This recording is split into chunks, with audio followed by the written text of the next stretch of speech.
నిద్రలో శ్వాస ఆగిపోవడం, దానివల్ల మేల్కోవడం అనేది one of the common symptoms అండి.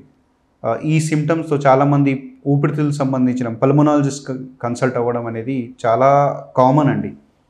సో మనం ఫస్ట్ చూసుకుంటే దానికి వేరే కారణాలు ఏమేమి ఉన్నాయి. గుండెకి సంబంధించిన కారణాల వల్ల కూడా నిద్రలో శ్వాస ఆగినట్టు అనిపించి మేల్కోవడం, పెరాక్సిస్మల్ నాక్టర్నల్ డిస్నియా పిఎన్డి అంటారండి. అంటే గుండెకి సంబంధించిన ఏదైనా ప్రాబ్లం ఉంటే, హార్ట్ పంపింగ్ తక్కువ ఉంటే పడుకున్నప్పుడు ఆ లంగ్స్లో ఫ్లూయిడ్ అక్యుములేట్ అయ్యి శ్వాస ఆగినట్టు అనిపించి మేల్కోవడం అనేది అవుతుందండి. అలాగే ఇంకా వేరే కారణాలు చూసుకుంటే ఈవెన్ ఆస్తమా సిమ్టమ్స్ కూడా నైట్లో కోల్డ్ ఎయిర్ ఎక్స్పోజర్ వల్ల నైట్లో ఆస్తమా అటాక్స్ రావడం, అందులో కూడా one of the main symptoms వచ్చేసి ఆయాసం అని, నిద్రలో శ్వాసనాళి కొలాప్స్ అయినట్టు అనిపించి ఆయాసం లాగా రావడం, ఇది కూడా ఆస్తమాకు సంబంధించిన సిమ్టమ్స్ అండి. మూడవది మెయిన్ రీజన్ వచ్చేసి గుర్కకు సంబంధించిన ప్రాబ్లం అండి. ఈ నిద్రలో శ్వాసనాళి మూసుకపోయి శ్వాస ఆగినట్టు అనిపించి మేల్కోవడం అనేది. సో దీన్ని అబ్స్ట్రక్టివ్ స్లీప్ యాప్నియా అంటారు. ఓన్లీ స్నోరింగ్ ఉంటే నో ప్రాబ్లం అండి, కానీ స్నోరింగ్ వల్ల ఈ చోకింగ్ స్పెల్స్ నిద్రలో అలా ఉన్న, ఆర్ దీనివల్ల ఎక్సెసివ్ డే టైమ్ స్లీపీనెస్, పగటిపూట ఎక్కువ నిద్రపోవడం, టీవీ చూస్తూ నిద్రపోవడం, న్యూస్ పేపర్ చదువుతూ నిద్రపోవడం, as a passenger suppose 1 hour travel చేస్తున్నారు, అలాంటి సిచ్యువేషన్స్లో నిద్రపోవడం అనేది ఇది excessive day time sleepiness or excessive day time somnolence అంటారు. సో గుర్కతో పాటు ఎక్సెసివ్ డే టైమ్ స్లీపీనెస్ ఉన్న ఆర్ నిద్రలో చోకింగ్ స్పెల్స్ ఉంటే దీన్ని అబ్స్ట్రక్టివ్ స్లీప్ యాప్నియా సిండ్రోమ్ అంటారు. ఈ అబ్స్ట్రక్టివ్ స్లీప్ యాప్నియా వల్ల చాలా కాంప్లికేషన్స్ ఉన్నాయి. చాలామంది గుర్క ప్రాబ్లమే కదా, గుర్కనే కదా, అలసిపోవడం వల్ల వచ్చింది అని నెగ్లెక్ట్ చేస్తారు. కానీ లాంగ్ టర్మ్లో దీనివల్ల చాలా కాంప్లికేషన్స్ ఉన్నాయండి.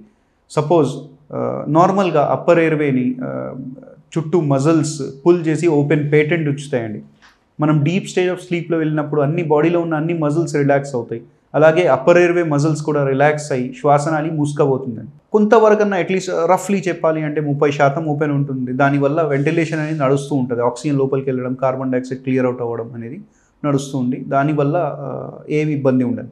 కానీ వెయిట్ ఎక్కువ ఉన్న వాళ్ళకి శ్వాసనాళి చుట్టూ ఫ్యాట్ ఎక్కువ ఉండడం వల్ల, ఆర్ నెక్లో ఫ్యాట్ ఎక్కువ ఉండడం వల్ల, ఆర్ థైరాయిడ్ ఇష్యూస్ ఉన్న వాళ్ళకి ఎయిర్వే చుట్టూ నెక్లో సాఫ్ట్ టిష్యూ ఎక్కువ ఉంటుందండి. ఆర్ ఎనీ జాబ్ నార్మాలిటీస్ కానీ, ఆర్ సెడేటివ్స్ తీసుకునే వాళ్ళల్లో కూడా ఈ అప్పర్ ఎయిర్వే మజిల్ టోన్ అనేది తగ్గుతుందండి. ఆర్ ఆల్కహాల్ ఫ్రీక్వెంట్ కన్సంప్షన్ చేసేవాళ్ళు.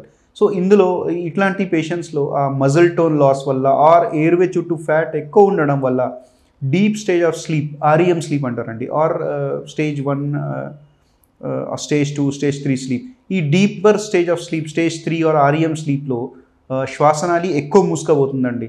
సో దానివల్ల శ్వాస ఆగినట్టు అనిపించి మేల్కోవడం అనేది జరుగుతుంది. దీనివల్ల ఆక్సిజన్ సప్లై కొంతవరకు ఆగుతుంది ఆర్ తగ్గిపోతుందండి. ఇలాగే ఫ్రీక్వెంట్గా అవ్వడం వల్ల బ్రెయిన్కి ఆక్సిజన్ సప్లై సరిగా లేకపోవడం వల్ల డే టైంలో ఇరిటేషన్ కానీ, ఆర్ ఎర్లీ మార్నింగ్ హెడేక్స్ కానీ, ఆర్ కొన్ని పేషెంట్లో ఈ కొన్ని సంవత్సరాల వరకు కంటిన్యూగా ఉంటే జడ్జ్మెంటల్ కెపాసిటీ పోవడం, or anxiety or depression, even డ్రైవర్స్లో accident excessive day time sleepiness వల్ల అలా ఉంటుందండి. ఆర్ బీపీకి అన్కంట్రోల్డ్ ఉండడం, ఆర్ ఎర్లీ స్టేజ్లో బీపీ రావడం, ఆర్ గుండెకి హార్ట్కి ఆక్సిజన్ సప్లై సరిగా లేకపోవడం వల్ల హార్ట్ రిలేటెడ్ ఇష్యూస్ రావడం, ఆర్ బ్రెయిన్ సంబంధించిన స్ట్రోక్స్ రావడం, ఆర్ ఇర్రెగ్యులర్ హార్ట్ బీట్ రావడం, ఇవి కామన్ కాంప్లికేషన్స్ అండి. సో ఈ గుర్క ప్రాబ్లం ఉన్న వాళ్ళు ఇమ్మీడియట్గా పల్మనాలజిస్ట్ని కన్సల్ట్ అయ్యి గుర్క అసలు ప్రాబ్లం ఎంతవరకు ఉంది, దీన్ని మనం ఎంతవరకు నెగ్లెక్ట్ చేయొచ్చు, ఆర్ ఎంతవరకు ట్రీట్ చేయాలి, అలాగే ఈ కాంప్లికేషన్స్ని ఎలా అవాయిడ్ చేయాలి అని తెలుసుకోవాలండి. Thank you.